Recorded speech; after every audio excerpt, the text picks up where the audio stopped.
انہوں نے دانوں پر تسبیح پڑھنے کا حکم یہ پوچھا ہے کہ دانوں پر جو تسبیح پڑھی جاتی ہے کیا یہ جائز ہے یا نہیں؟ ہم نے سنا ہے کہ یہ بدعت ہے. نہیں، بدعت نہیں ہے، دانوں پر تسبیح پڑھنا جائز ہے، کیونکہ تسبیح کاؤنٹ کرنے کا حدیث میں حکم ہے. آپ صلی اللہ علیہ وسلم نے فرمایا جس نے 33 دفعہ سبحان اللہ کا، 33 دفعہ الحمدللہ، 34 دفعہ اللہ اکبر، یہ تسبیحات فاطمہ. اسی طرح آپ صلی اللہ علیہ وسلم نے فرمایا جس نے 100 دفعہ لا الہ الا اللہ وحدہ لا شریک لہ لہ الملک ولہ الحمد وہو علی کل شیء قدیر، یہ کلمہ ہے، آپ نے فرمایا جس نے 100 دفعہ پڑھا، 100 دفعہ رات شام کو پڑھا، تو اس سے زیادہ نیکی کوئی کر نہیں سکتا. تو اس طرح کے جو فضائل ہیں 100 دفعہ، تو ظاہر ہے اس کو تو کاؤنٹ کرنا پڑے گا نا. تو کاؤنٹ کا کوئی بھی طریقہ ہو سکتا ہے، انگلیوں پہ بھی گنا جا سکتا ہے. آج کل ایک چائنا کی ایک بڑی مشہور ایک ڈیجیٹل مشین آ رہی ہے، اس کو آپ دباتے رہیں تو کاؤنٹ جس طرح سے بھی کیا جائے کھجور کی گٹھلیوں پر. تو وہ مقصد وہ تسبیح کے وہ دانے نہیں ہوتے، مقصد گننا ہوتا ہے. تو گن کسی بھی طریقے سے آپ گن سکتے ہیں. رات کو تسبیح فاطمی کب پڑھیں؟ رات کو تسبیح فاطمہ وتر کے بعد پڑھنی چاہیے یا جب بستر پر بیٹھیں تب پڑھنی چاہیے؟ جاوید احمد کشمیر سے. دیکھیے جب یہ بستر پہ لیٹ جائے نا اس وقت پڑھنے کا حکم ہے.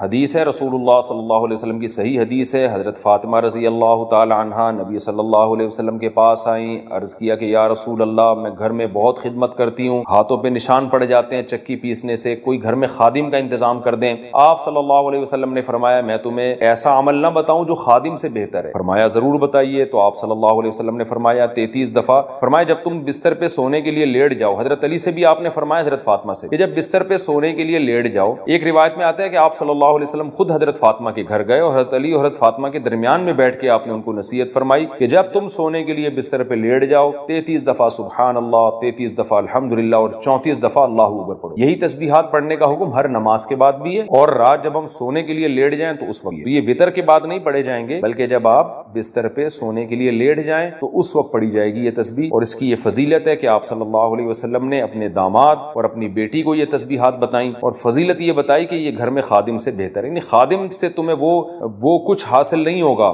جو تمہیں ان تسبیحات پڑھنے سے قیامت میں جو اجر ملے گا، تو اس اجر کو دیکھ کر تم یہ کہو گے کہ ہم نے دنیا مصیبت میں گزار دی. مصیبت سے مراد یعنی مشقتوں میں گزار دی. جو اجر ہمیں مل رہا ہے یہ اس خادم سے کروڑہ گنا زیادہ ہے. اس خادم سے ہمیں جو سہولت ملتی اس سے اتنا مزہ نہیں آئے گا جتنا اس اجر کو دیکھ کے قیامت میں مزہ آئے گا. اللہ ہم سب کو توفیق عطا فرمائے. نماز کے بعد کون سی تسبیح پڑھیں؟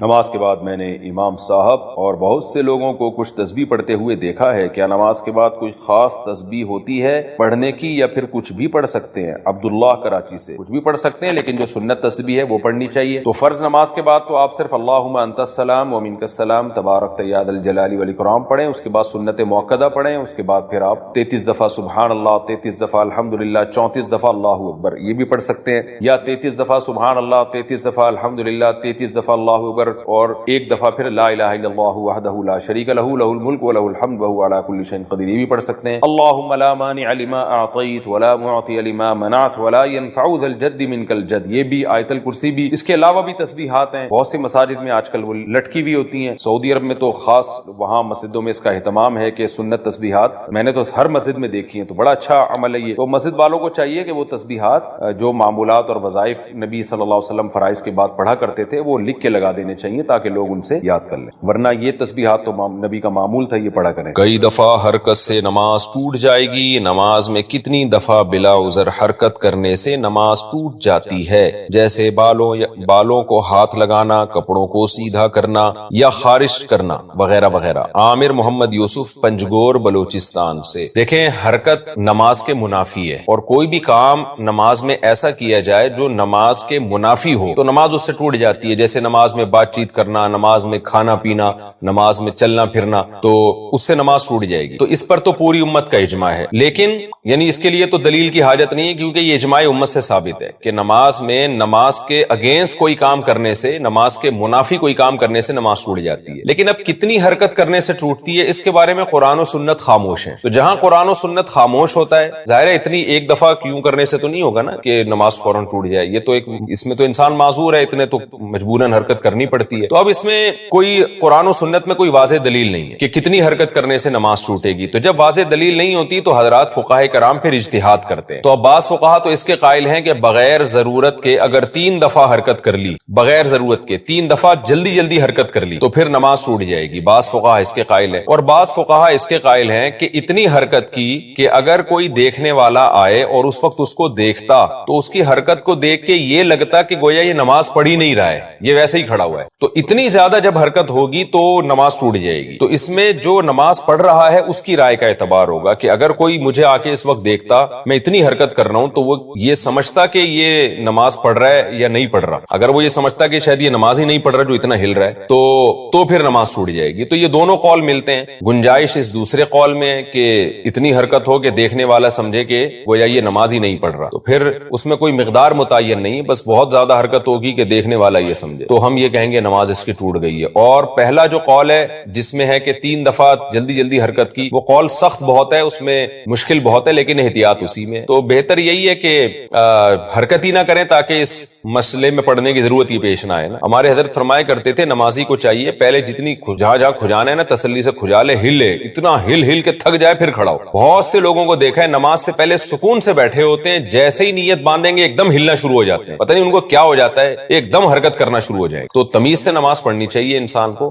تو ایسا کام نہیں کرنا چاہیے جو نماز کے منافی. ہاں کوئی بہت ضرورت ہے تو پھر جلدی سے حرکت کر کے وہ ختم کر دے اس کو جو خارش ہو رہی ہے, تاکہ نماز میں اس کا دھیان نہ بٹے. بعض دفعہ خارش ہو رہی ہوتی ہے سر میں یا کہیں چہرے پہ, اس طرح سے اس کو کوئی الجھن ہو رہی ہوتی ہے, اگر وہ نہیں کھجائے گا تو نماز سے دھیان ہٹتا ہے, تو اس میں تو ٹھیک ہے جلدی سے حرکت کر لی. یا کوئی نمازی کے آگے سے گزرنے کی کوشش کر رہا ہے اس کو ہٹا لینا چاہیے. تو اس طرح کی حرکت جہاں ضروری ہو وہاں تو بالکل جائز ہے, لیکن جہاں ضروری نہیں ہے تو ایک دفعہ بھی حرکت نہ کرے. اور اگر 3 دفعہ حرکت کر لی ہے تو احتیاط اسی میں ہے کہ نماز لوٹا لے, لیکن نہیں لوٹاتا تو بھی امید ہے کہ نماز انشاءاللہ ہو جائے گی, کیونکہ دوسرا قول بھی بہرحال موجود ہے. لیکن گناہ بہرحال ہوگا, یہ خوب ذہن میں رکھیں کہ بار بار بلا وجہ حرکت کرنے سے نماز کا خشوع و خضوع بھی خراب ہوتا ہے اور گناہ بھی ملتا ہے. یہ اللہ کا حلم ہے کہ اللہ سمجھاتا بہت ہے, لیکن سزا کے لیے اس نے ٹائم آخرت ہی کا رکھا ہوا ہے. فرمایا ما یاتیہم من ذکر من ربہم, جب بھی ان کے پاس ان کے رب کی طرف سے کوئی نصیحت آتی ہے,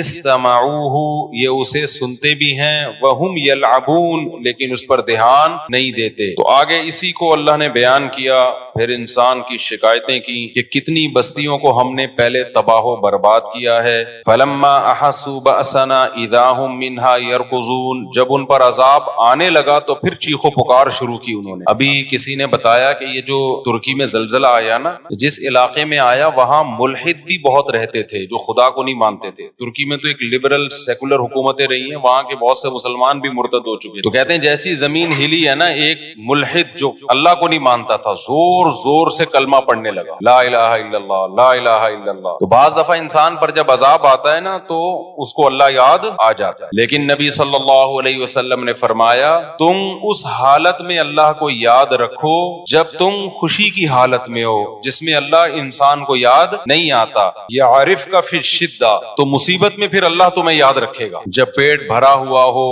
سکون اطمینان کی زندگی ہو, اس وقت عبادت کرنا بڑا مشکل کام ہے. نیند جس کو اچھی آتی ہو اس کے لیے نیند چھوڑ کے تہجد میں اٹھنا مشکل کام ہے. لیکن اب مسئلہ یہ ہو گیا ہے کہ اب تو پیٹ یعنی اللہ کی نافرمانی کا عذاب یہ آنے لگا ہے کہ اب پیٹ بھرا ہوا ہو, ساری ضرورتیں پوری ہو رہی ہوں, پھر بھی انسان سکون میں نہیں ہوتا. یعنی اب جو لوگوں کی ٹینشنیں ہیں نا, وہ ٹینشنیں ہیں جو اپنے اوپر خود سے مسلط کی ہوئی ہیں لوگوں نے, بے سکونی کا عذاب جسے کہتے ہیں. تو خیر اللہ نے فرمایا لا ترکضوا وارجعوا الى ما اترفتم فيه ومساکنکم لعلکم تسألون. اللہ فرماتے ہیں اب ایڑیاں مت لگاؤ, اب شور شرابہ مت کرو. قالوا یا ویلنا انا كنا ظالمین. اللہ فرماتے ہیں جب عذاب آتا تھا تو وہ کہتے تھے ہماری بدبختی, ہم ہی ظالم تھے. فما زالت تلک دعواہم, اللہ فرماتے ہیں اسی طرح چیخو پکار میں لگے رہتے تھے کہ اللہ معاف کر دے, ہم نے پیغمبروں کی بات کو ٹھکرا کر اپنی جان پہ ظلم کیا. لیکن اللہ فرماتے ہیں حتی جعلناہم حصیدا خامدین, ہم نے ان بستیوں کے نشانات مٹا دیے, ہمیں ترس نہیں آیا ان کے اوپر. کیسی اللہ کی عادت ہے, دیکھو آپ سے بڑا جرم ہو جائے, جب تک عذاب دیکھا نہیں ہے نا, ذرا سا گڑ گڑا لو گے, 2 رکعت پڑھ کے ہاتھ اٹھا کے معافی مانگ لو گے, اللہ کیا کرے گا؟ معاف. کیوں؟ اللہ کہتے ہیں اس نے عذاب دیکھا نہیں ہے, غیب پر ایمان لایا ہے. اور اللہ فرشتوں سے کہتا ہے کہ دیکھو اس بندے کا مجھ پر ایمان ہے, ہے, اسے پتا ہے کہ کوئی ذات ہے جو گناہ پہ اس کو سزا بھی دے سکتی ہے اور اس کے گناہ کو معاف بھی کر سکتی ہے. اس جذبے کے تحت یہ مجھ سے مانگ رہا ہے, حالانکہ نہ اس نے مجھے دیکھا نہ اس نے میرے عذاب کو دیکھا, تو تم گواہ رہو میں نے اس کے جرم کو معاف کر دیا. کہتے ہیں نا بنی اسرائیل نے جب توبہ کی ہے نا بچڑے کی عبادت سے, تو اللہ نے کہا ایسے توبہ نہیں قبول کروں گا. جنہوں نے عبادت کی ہے وہ اپنے آپ کو قتل کے لیے پیش کریں, ان کی گردنیں اڑائی جائیں گی. جو اپنے آپ کو قتل کروا دے گا اس کا مطلب دل سے توبہ کی ہے اس نے. تو اتنا سخت حکم تھا کہ توبہ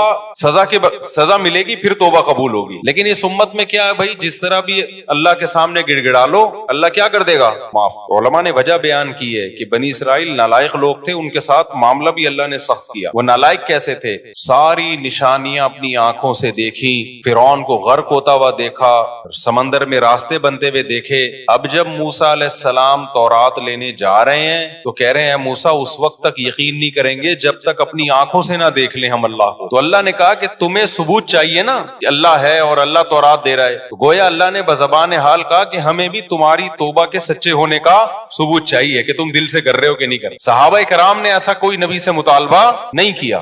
تو اس امت کے ساتھ اللہ کے خاص معاملات. ویسے تو اللہ کا قاعدہ آدم علیہ السلام کے زمانے سے اب تک ہر ایک کے لیے یہی ہے کہ جو بھی گناہ کر کے توبہ کرے گا عذاب سے پہلے اللہ اس کے جرم کو معاف کرے گا. توبہ کا مطلب عزم کرے آئندہ نہیں کروں گا میں یہ. تو یہاں بھی اللہ نے فرمایا لیکن جب ان قوموں پہ عذاب آیا تو وہ چیخ رہے تھے, فما زالت تلک دعواہم, کنٹینیو. فما زالت کا مطلب کنٹینیو توبہ ہی کرتے رہے وہ. اللہ فرماتے ہمیں ان پہ ترس نہیں آیا. تو جب عذاب آتا ہے نا پھر اللہ کو ترس نہیں آتا. اللہ کہتے ہیں اب تو دیکھ لیا نا, ہم نے اتنی نشانیاں اپنے وجود کی اپنے برحق ہونے کی دی تھی, تمہیں کسی نشانی پہ یقین نہیں آیا. اب سوال پیدا ہوتا ہے اے اللہ تو اپنے بندوں کے ساتھ ایسا کرتا کیوں ہے. اکثر ایتھیسٹ لوگ کہتے ہیں اللہ کو کیا پڑی کہ کوئی اس کی مانے یا نہ مانے, اس کو کیا ہو رہا ہے بھائی, اگر خدا ہے بھی اس کو اس سے کیا مسئلہ ہو رہا ہے کہ کوئی نماز پڑھے یا نہ پڑھے. معاذ اللہ وہ اتنا ظرف اس کا چھوٹا کیوں ہے. آپ لوگ کی سمجھ میں آ رہا ہے کہ میں کیا کہہ رہا ہوں, یہ میں کوئی میرا خیال سمجھ واضح بات ہے نا. تو اللہ کو کیا پڑی ہے, اللہ کو کیا مسئلہ ہے, معاذ اللہ ایسی باتیں کرتے ہیں. اور بھائی اللہ نے پیدا کر دیا, اگر کوئی خدا ہے تو انجوائے کرو لائف کو یار. تو اس کا جواب اللہ نے دیا, ہم کیوں بستیوں کو ہلاک کرتے ہیں, نافرمانوں کو سزائیں کیوں دیتے ہیں, کیوں. وما خلقنا السماء والارض وما بینہما لاعبین, ہم نے زمین اور آسمان کو بیکار پیدا نہیں کیا, کسی وجہ سے پیدا کیا ہے. ملحد لوگ ایک اعتراض تو اللہ پہ کر رہے ہوتے ہیں کہ اس کا ظرف اتنا چھوٹا کیوں ہے معاذ اللہ, لیکن اس اعتراض کا ایسا جواب دیتے ہیں کہ اللہ کی ذات پہ اس سے بڑا اعتراض ہوتا ہے کہ اس نے انٹرٹینمنٹ کے لیے اس کائنات کو بنایا, وہ ویسے ہی بنا دیا اس نے, زمین آسمان سورج چاند ستارے, پھر انسان کو پانی سے پیدا کیا, پھر جوانی کی دہلیز پہ قدم رکھا اس نے, اس کے لیے سب کچھ مسخر کر دیا. اللہ سے ہم وجہ پوچھ رہے ہیں اے اللہ یہ تو نے کیوں کیا, اللہ کہہ رہا ہے میں نے ویسے ہی کا مطلب بڑا ڈینجرس ہے. ویسے ہی کا مطلب میں 100 انسانوں کو قتل کر دوں کوئی پوچھنے والا نہیں. دنیا میں تو سزا نہیں ملتی بھائی, انسان تو ناقص ہے. دنیا میں تو ہم دیکھتے ہیں بڑی بڑی عدالتوں میں ایسا ہوتا ہے, گناہگار چھوڑے جاتا ہے اور بے گناہ پہ الزام لگ جاتے ہیں. دنیا میں تو ہوتا ہے. اور ایک آدمی نے 100 انسانوں کو قتل کیا تو سزا کیا ملے گی, ایک ہی دفعہ قصاص لیں گے نا, 99 کا کیا بنا.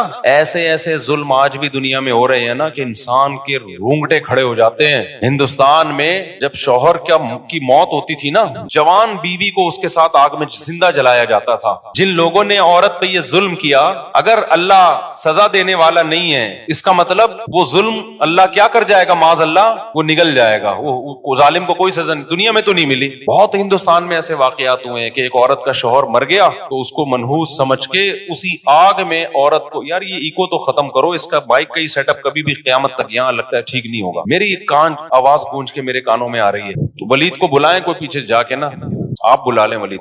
تو پوری دنیا میں کتنے ظلم ہوئے ہیں آپ کو پتا ہے. ماضی میں جو جنگی قیدیوں کے ساتھ ظلم ہوتے تھے, آپ تاریخ اٹھا کے دیکھیں, پہلی جنگ عظیم اور دوسری جنگ عظیم کی ایسے ظلم ہوتے تھے نا, ان پہ سائنسدان تجربے کرتے تھے. میڈیسن بہت ساری جو ایجاد ہوئی ہے نا, وہ جنگی قیدیوں پہ بہت خطرناک تجربے ہوئے ہیں, بہت خطرناک. مسلمان نہیں کرتے تھے یہ تجربے, کیوں؟ ان کو تو پتا تھا کہ ایک بلی کو اگر بھوکا مار دیا نا تو اللہ نے اس عورت کی ساری نیکیاں ضائع کر دی. آپ مسلمانوں کی تاریخ میں اتنا شدید ظلم ملیں گے, اکا دکا واقعات من حیث القوم نہیں ملیں گے, لیکن آپ ان غیر مسلموں کی ہسٹری اٹھا کے دیکھو, آپ کے رونگٹے کھڑے ہو جائیں گے, یار یہ کرتے کیا, اب کیا کر رہے ہیں, اب بھی تو دیکھ لو. کیوبا کی جیل میں پنجروں میں نہیں رکھا ہوا تھا, کوئی انسانیت ہے؟ آپ تھوڑی دیر کے لیے تصور کر لو کہ کوئی پنجرے میں آپ کو بند کر دے, کیا حال ہوگا آپ کا. جانوروں کے ساتھ کیا کر رہے ہیں اب. چائنا میں پورے زندہ کتے کو اٹھا کے کڑھائی میں ڈال دیا جاتا ہے. اس جانور پہ کیا گزرتی ہے یار, تم نے مارنا پہلے اس کو گولی مار دو, اس کے بعد اندر ڈال دو اس کو. اپنا ٹائم بچانے کے لیے تھوڑا سا خون نکلے گا تو وہ اسے جرمز پھیلیں گے اور وہ تھوڑا سا اس کو صاف کرنا پڑے گا. اپنا ٹائم بچانے کے لیے ایک زندہ جانور کو اٹھا کے آپ نے کڑھائی میں ڈال دیا جلتی بھی. اس کی جان بھی بہت دیر سے نکلتی ہے کتے کی. اسلام نے جانوروں پہ کتنے احسان کیے. دیکھو یہ جو حلال جانور ہے نا, ایک علمی نقطے کی بات ہے, حلال جانوروں میں عقل نہیں ہوتی, بہت کم ہوتی ہے, شعور نہیں ہوتا زیادہ. حرام جانور اکثر بڑے ذہین ہوتے ہیں. جب آپ کسی حرام جانور کو قتل کرتے ہیں نا, جیسے کتے کو مار رہے ہیں, دوسرے کتے کو احساس ہو جاتا ہے کہ اگلا نمبر کس کا ہے, میرا ہے, اور اس پہ آپ کو ترس آنے لگے گا. جو اس کی آوازیں نکلنا شروع ہوں گی نا, آپ کو ترس آنا شروع ہو جائے گا اس کے اوپر. لیکن حرام جانوروں میں آپ دیکھ لیں, حلال جانوروں میں آپ دیکھ لیں, ایک گائے کٹ رہی ہوتی ہے, بقرعید میں ہوتی ہے نا اجتماعی قربانیاں, دوسری کھڑی ہوئی کیا کر رہی ہوتی ہے, وہ دم ہلا رہی ہے. اس کو پتہ ہی نہیں کہ میرے ساتھ ہونے والا کیا ہے. ابھی اس میں اتنا شعور نہیں ہے. ایک مرغے کو, ابھی میں نے 2 دیسی مرغیاں کاٹی بازار سے خرید کے, اپنی والی نہیں, بازار سے 2 مرغیاں میں نے خریدی, وہ دونوں تھی اصیل. ان کو الٹا لٹکایا ہوا ہے, قصائی کے پاس لے کے جا رہے ہیں اور دونوں لڑ رہی ہیں آپس. اصیل مرغیاں نا ایک دوسرے کو دیکھ نہیں سکتی, لڑتی ہیں. میں نے کہا ان کو دیکھو بے وقوفوں کو, ان کو پتا نہیں ابھی انہوں نے چھری کے نیچے آنا ہے, اور ان کی بدماشیاں دیکھو. وہ اس کو مار رہی ہے, تیری ایسی کی تیسی, یہاں تک کہ قصائی کے پھٹے پہ لے جا کے لٹا دیا, وہ چھری تیز کر رہا ہے اور وہ دونوں لڑ رہے ہیں. یہ بھی نہیں دیکھ رہے اتنا خون پڑا ہوا ہے, اتنی مرغیاں کے جنازے پڑے ہوئے ہیں, اگلا نمبر تمہارا ہے. نہیں جی, وہ دونوں آپس میں کیا کر رہی ہیں. یہ اللہ کی رحمت ہے جانوروں کے اوپر کہ ان کو موت سے پہلے موت کا احساس نہیں ہوتا. یہ کام آپ کتے کے ساتھ, بلی کے ساتھ کر کے دیکھو, اس کو اندازہ ہو جاتا ہے. یوٹیوب پہ ایسی ویڈیوز پڑی ہوئی ہیں کہ بندر کو کاٹنے کے لیے لے کے جا رہے ہیں کھانے کے لیے, وہ چیخ رہا ہے, وہ چھلانگ مار رہا ہے, اس پہ ترس آئے گا, اس کے چہرے کو دیکھ کے آپ کو ترس آئے گا کہ اس پہ ظلم ہو رہا ہے, اس کو چھوڑ دو, کچھ اور کھا لو یار تم. تو اگر اللہ کے قوانین بیچ میں نہیں لاؤ گے نا, انسان سے بڑا درندہ کوئی نہیں ہے. یہ تو بین الاقوامی قوانین بن گئے بڑے سخت, جنہوں نے کچھ نہ کچھ انسان کو کنٹرول کر لیا ہے کسی حد تک. اگر یہ قانون کی گرفت اتنی جو مضبوط ہے, ذرا سی ڈھیلی ہو جائے نا, پھر آپ دیکھو انسان اور بھیڑیے میں کوئی فرق نہیں رہتا. جس کی لاٹھی اس کی بھینس, اتنا ظلم کرے گا جو ماضی میں ہوتا رہا ہے. عورتوں پہ کیسے کیسے تشدد ہوئے ہیں, ظلم, بچوں پہ کیسے کیسے ظلم ہوئے ہیں, اور جانوروں پہ تو اب بھی ہو رہے ہیں ظلم. تو اللہ کہتے ہیں وما خلقنا السماء والارض وما بینہما لاعبین. تم جو کہتے ہو میں حساب نہیں لوں گا, تو میں نے ایسے ہی تھوڑی پیدا کر دیا, کائنات کو بنایا, پیدا کیا, اب تم لائف کو کیا کرو, انجوائے, تمہاری مرضی, نکاح کرو یا زنا کرو. اب زنا بھی عورت پہ ظلم ہے. کیسے ظلم ہے؟ لوگ کہتے ہیں عورت راضی ہے, او بھائی عورت کی جو ذات ہے نا اس پہ ظلم ہے یہ, کیونکہ اگر عورت راضی بھی ہے, جب مرد یہ کام کریں گے تو نکاح آہستہ آہستہ سوسائٹی سے کیا ہو جائے گا, ختم. اس کا عورت کی جنس کو نقصان ہوگا. کل عورت کو محبت دینے والا, عزت دینے والا کوئی نہیں ہوگا. بیوی بنا کے اس کی اولاد کو پالنا, یہ سیٹ اپ کیا ہو جائے گا, جیسے یورپ میں ہو گیا ختم. ایک عذاب والی عورت کو محبت کے لیے ترستی ہے, کوئی اس کو رکھے. 50-55 سال میں جا کے بڈھے رکھ رہے ہوتے ہیں اس بڈھی کو, اس سے پہلے مرد کے تو مزے ہیں, انجوائے کر رہے ہیں. وہ خدا نے کیسا قانون بنا دیا. ایک خاتون نے کل مجھے اعتراض کیا کہ یہ کیا بات ہے کہ مرد جب عورت کو چھوڑنا چاہے تو 2 منٹ میں چھوڑ دیتا ہے, عورت نہیں رہنا چاہے تو اس کے پاس آپشن ہی نہیں ہے. میں نے کہا مرد چھوڑنا چاہے 2 منٹ میں چھوڑ سکتا ہے, لیکن چھوڑتا نہیں. دیکھ لو مردوں کو 99% شادیاں کیا ہوتی ہیں, کامیاب. کیوں؟ اس لیے کہ مرد مسلمان ہے, اس کو پتا ہے کہ میری بھی بہن بیٹیاں ہیں, میں چھوڑوں گا تو کل میرے ساتھ بھی ہو سکتا ہے. وہ اس کے آنسو, اس کو جو ہے, کتنے ہمارے پاس مرد آ چکے ہیں جن کو بیوی اچھی نہیں لگتی, لیکن کہتے ہیں یار چھوڑیں گے تو بیچاری کی زندگی تباہ ہو جائے گی. تو یہ کس کا خوف ہے؟ آخرت کا خوف ہے. میں نے کہا مرد چھوڑ سکتا ہے لیکن چھوڑتا الحمدللہ نہیں ہے. اس کو ترس آتا ہے, بچوں کا مسئلہ ہوتا ہے, عورت کا مسئلہ ہوتا ہے. چند لوگ ہیں جو یہ کام کرتے ہیں ہماری سوسائٹی میں, بہت تھوڑے لوگ ہیں. لیکن غیر مسلموں کے ہاں چھوڑنا بہت مشکل, مگر چھوڑتے ہم سے بہت زیادہ ہیں. طلاق کا ریشو ان کے ہاں آدھی سے زیادہ شادیاں ناکام ہو رہی ہیں. تو کتنا اللہ تعالیٰ کا رحم ہے, اللہ تعالیٰ کا کرم ہے کہ اس نے آسمان سے قوانین نازل کر دیے, اس نے انسانوں کو پابند بنا دیا ہے کہ تمہیں انسان کا بچہ بن کے چلنا پڑے گا. اگر تم حقوق حقوق ادا نہیں کرو گے خدا کے اور مخلوق کے تو میں تمہیں چھوڑوں گا نہیں, میں معاف نہیں کروں گا تمہیں. اس لیے قرآن میں اللہ نے فرمایا وما خلقنا السماء والارض وما بینہما لاعبین, ہم نے آسمانوں اور زمینوں کو بے مقصد پیدا نہیں کیا. پیدا انسان کے لیے کیا, اور انسان کو کس کے لیے؟ آزمائش کے لیے بنایا. تمہیں خدا کو بھی ماننا پڑے گا, اس کی عبادت بھی کرنی پڑے گی, مخلوق کا حق بھی ادا کرنا پڑے گا, ماں باپ کا حق بھی ادا کرنا پڑے گا, زکاتیں بھی تمہاری نکلیں گی. یہ مال ہم نے تمہیں دیا ہے, یہ تم نے خود سے پیدا نہیں کیا. ما کان لکم ان تنبتوا الشجرہ, یہ درخت میں جو بیج ہے اس کے سافٹ ویئر ہم نے پیدا کیے ہیں, بیج سے جو درخت پیدا ہوتے ہیں, کھیتیاں پیدا ہوتی ہیں ہم نے. لہذا آتوا حقہ یوم حصادی, جب کھیتی کٹے گی اس کا 20واں حصہ اور 10واں حصہ عشر میں نکلے گا. غیر مسلم ٹیکس دیتا ہے, ہم ٹیکس دے نہ دیں, پہلا کیا ہے؟ عبادت ہے. خدا نے جو حکم دیا ہے نا, یہ پیدا فصلیں خدا نے کی ہیں, لہذا خدا کی پیداوار میں اللہ کہتے ہیں میرا حصہ نکالنا پڑے گا. غریب کا نہیں بول رہے اللہ, کہہ رہے میرا, میں نے پیدا کیا تو میرا حصہ نکالو. تو اس لیے میرے بھائی یا تو آخرت نہیں ہے یا ہے, دونوں میں سے ایک کام ہے. نہیں ہے تو کوئی ٹینشن نہیں ہے, پھر مزے کی زندگی گزارو. ہے تو پھر جتنا ہم کر رہے ہیں اس سے ہمیں زیادہ کرنا پڑے گا. یہ کم ہے, یہ نجات کے لیے کافی نہیں ہے جو ہمارا لائف اسٹائل ہے. سمجھتے ہو کہ نہیں سمجھتے ہو؟ نہیں آئے گی سمجھو میرا خیال. آگے اللہ فرماتے لو اردنا ان نتخذ لہوا, اگر ہمیں کوئی کھیل کا ارادہ ہوتا ہمارا کہ ہم ٹائم پاس کرنا چاہتے, لاتخذناہ من لدنا, تو اور بہت کچھ کر لیتے ہم اپنے لیے. جیسے انسان کی عادت ہوتی ہے نا کھیل کے لیے, ٹائم پاس کرنے کے لیے میں یہ کام کر رہا تھا. اس کی مثال ایسے ہے, قرآن نا انسانوں سے, انسانوں کے مینٹل لیول کے حساب سے بات کرتا ہے. اللہ ہم سے بات کرتے ہیں کس کے حساب سے؟ ہمارے لیول کے حساب سے. جس مسئلے میں اختلاف ہے نا, پڑھو ہی نہیں اس مسئلے میں, یہ کرو یہ نہیں کرو. بھائی قرآن نے جو نیک لوگوں کی صفات بیان کی ہے وہ بہت سادہ ہیں, اس کے لیے کسی فرقے میں جانے کی ضرورت نہیں ہے. وَقَضَىٰ رَبُّكَ أَلَّا تَعْبُدُوا إِلَّا إِيَّاهُ, جلدی سے بس آیت کا ترجمہ کر دو. تیرے رب نے فیصلہ کیا عبادت صرف کس کی ہوگی؟ اللہ کی. اب اگر کوئی فرقہ کہتے نہیں اللہ کے علاوہ فلاں کے سامنے جھکو, اللہ نے کہہ دیا عبادت کس کی ہوگی؟ بولو اللہ کی. وَمَن يَدْعُ مَعَ اللَّهِ إِلَٰهًا آخَرَ, اللہ کے سوا کسی کو مت پکارو. پکارنا کا کیا مطلب ہوتا ہے؟ یا اللہ بس. یا کس کے ساتھ لگے گا؟ نہ یا رسول اللہ, نہ یا غوث آدم, نہ یا علی مدد, سب مدد کے نعرے غلط. مدد صرف کس سے مانگی جائے گی؟ یہ کسی فرقے کی بات نہیں ہے, قرآن کا لفظی ترجمہ کر رہا ہوں. ایاک نعبد 5 دفعہ اللہ نے نماز میں کہلوا دیا, اللہ تیری ہی عبادت کرتے ہیں. اللہ کو پتا تھا یہ عبادت میں گڑبڑ کریں گے. عبادت کے لفظ میں نے کہیں گے ہم عبادت تو اللہ کی کر رہے ہیں, اگر ہم کسی سے مانگ رہے ہیں تو وہ عبادت تھوڑی ہے. تو اس لیے اللہ نے اس عبادت کو ایکسپلین کیا, وَإِيَّاكَ نَسْتَعِينُ, مدد صرف تجھ سے مانگو. یہ کوئی فرقے کی بات ہے؟ بولو نا کیا ہو گیا. تو مسلمان شکر گزار ہے, عبادت اور مدد صرف کس سے مانگتا ہے؟ اللہ سے. وَقَضَىٰ رَبُّكَ أَلَّا تَعْبُدُوا إِلَّا إِيَّاهُ وَبِالْوَالِدَيْنِ إِحْسَانًا, غیر مسلموں کے ہاں ماں باپ کو تھوڑی سی ویلیو دی جاتی ہے, اتنی نہیں جتنی اللہ نے بتائی. اللہ کہتے ہیں میرا کچھ شکر گزار بننا ہے تو والدین کے ساتھ احسان. احسان عربی میں اچھے سلوک کو نہیں کہتے, ایکسیلنسی پیدا کرنا, بہت اچھا بننا ہے. دنیا میں سب سے زیادہ جو حق تلفی اگر کسی کی ہوتی ہے نا تو وہ ماں باپ ہے. جو ان کی ایفرٹ ہے آپ کو پالنے میں, ان کو اس کا صلہ نہیں ملتا. جتنی محبت ماں نے بچپن میں آپ کو دی ہوتی ہے, اولاد بڑے ہو کر نہیں دیتی وہ محبت. چھوڑ چھاڑ کے چلی جاتی ہے, اولڈ ہاؤس میں جمع کرا دیتی ہے. نا نا نا نا نا. تورات اٹھا کے دیکھ لیں, جتنی آسمانی کتابیں, انجیل دیکھ لو, سب سے زیادہ خدا کے بعد اگر کسی کے حقوق بیان کیے ہیں تو کس کے؟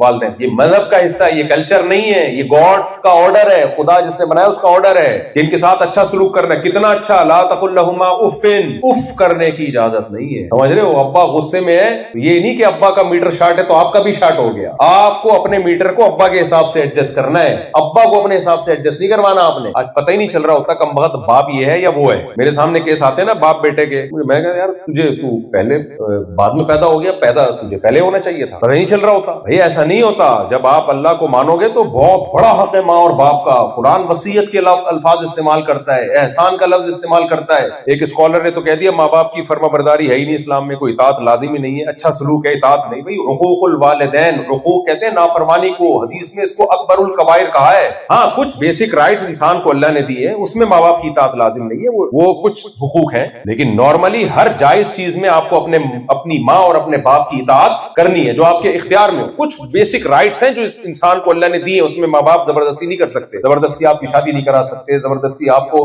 مجبور نہیں کر سکتے کہ اس طریقے سے کماؤ, وہ آپ کا رائٹ ہے. آپ پڑھنا چاہتے ہو, کمانا چاہتے ہو, ڈاکٹر بننا چاہتے ہو,